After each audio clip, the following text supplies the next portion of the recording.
What are the things that you fear that's been keeping you from living your dream? That's been keeping you from doing some things that you would like to do? Just think about those things. Every time your voice speaks and thinks about having something new, fear is there to squash it. Every time you want to try something new, fear is there to squash it. Every time you want to go somewhere new, fear is there to squash it. The big problem I see in the world today is that too many people are letting fear always win these inner conflicts. What if you don't do it? What if you don't chase your dreams? What if you don't stand up for yourself? What if you do not step up to the plate and take that challenge? You have no idea of the breathtaking future that's on its way to you, that's asking you, please let me through. When you decide that you are good enough, when you decide you give yourself permission to have it all, have all the love, have all the health, when you give yourself permission, it's like the inside of your champion is saying, let me out.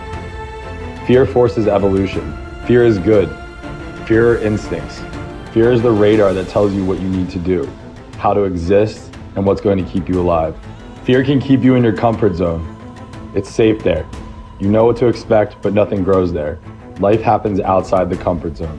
So let's look at how we can begin to take some steps to restructure that fear, to begin to expand our visions of ourselves, to begin to increase our self-esteem. Webster said that self-esteem means confidence and satisfaction in oneself. Look at your life right now. Whatever you've done up to this point in time, your life is working. Whatever you have produced, it came out of you as a result of the kind of person that you have become. You have to be fearless. You have to be completely fearless and have utmost belief in whatever that feeling is inside you. It's all a mindset. It's how bad you want something, and nothing tastes better than when you've earned it. There's no better feeling than when you've earned it. So just start. Stop talking about it. If not now, when? If not you, then who? Listen, someone else is starting right now. As long as you got air in your lungs, you have an opportunity to improve your current situation. So human up. Accept the challenge, change your associations, and soon you will find yourself receiving accolades and congratulations. But first you gotta say I do to the new you and commit to a lifetime of small wins that at times will seem meaningless and pointless. Are you in a position to quit? Or are you in a position to go harder?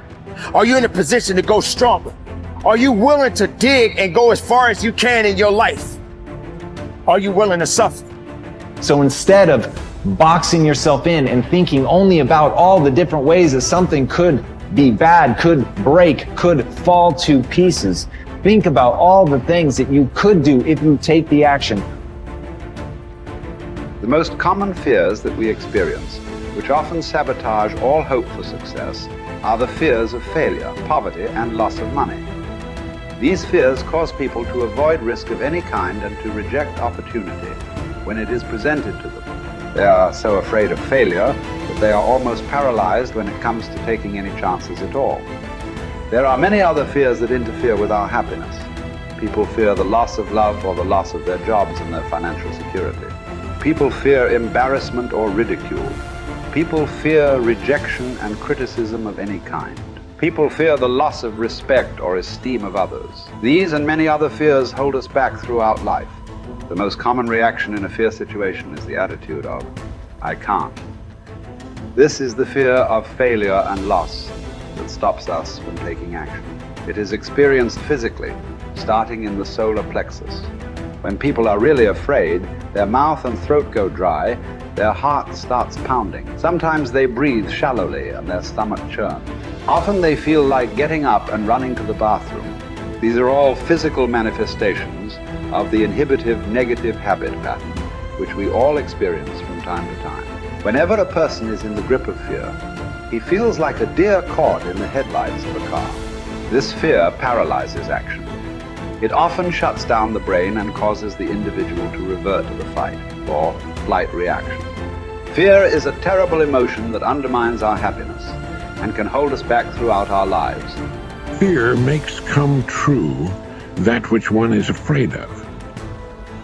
Now, even if it only comes true in the imagination, we must experience the tortures of that which we fear.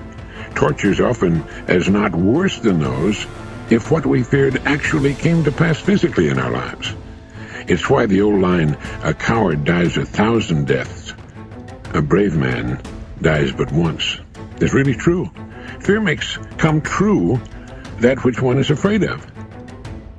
If fear of something is held long enough, it may well bring on that which we fear, but it really doesn't make much difference because experiencing the fear is the same thing. That is, as far as our mind and body are concerned, it's actually happening over and over again, doing its inevitable damage to our physical bodies.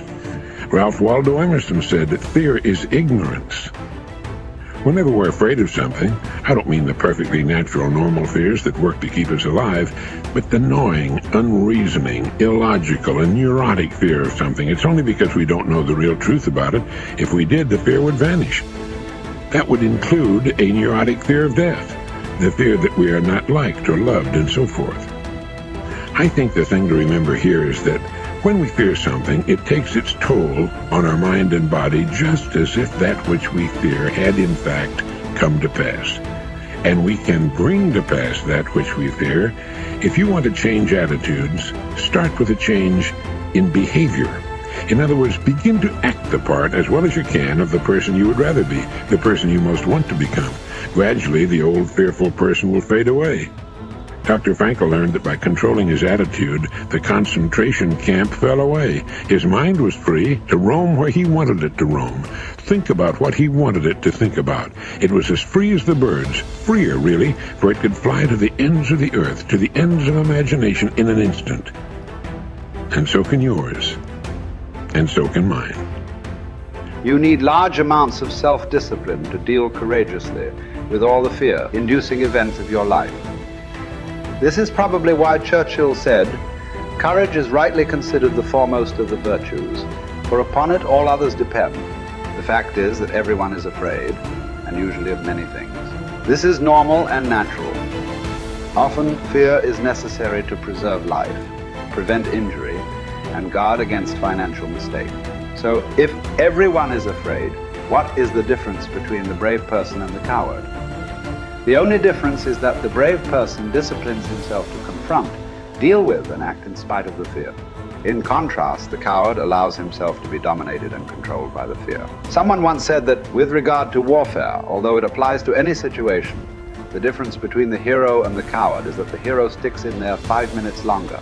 Fortunately, all fears are learned. No one is born with fears. Fears can therefore be unlearned by practicing self-discipline repeatedly with regard to fear until it goes away. Your ability to confront, deal with, and act in spite of your fears is the key to happiness and success. One of the best exercises you can practice is to identify a person or situation in your life of which you are afraid and resolve to deal with that fear situation immediately.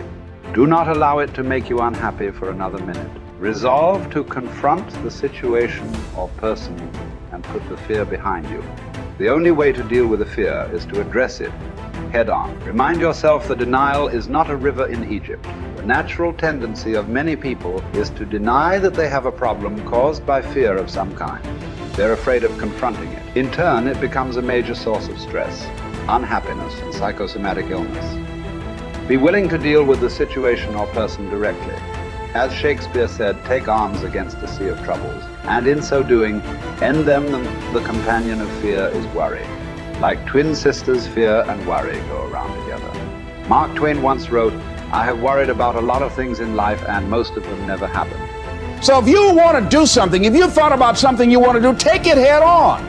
Decide that you're going to start looking at it, start doing research on it, start tackling it, start becoming involved in whatever and wherever it might lead you to begin to explore the possibilities in that particular thing that you're seeking so that you can begin to learn all you can about it. Decide that you're going to face it, that whatever shortcomings you have, that you're going to strengthen yourself there. Whatever training that's required, that you're going to go get that training, that you're going to get started right now. George Washington Carver would say, do what you can, where you are with what you have, and never be satisfied. S.B. Fuller used to say, and you heard Joe Dudley talk about, always strive to be more than that which you are. Yeah, don't get satisfied with yourself. Always know that wherever you are, you can enjoy more, that you deserve more. But most people, you know what they do? Most people go through life quietly and safely, tiptoeing to an early grave. Find out what it is you want and go after it as if your life depends on it. Why? Because it does.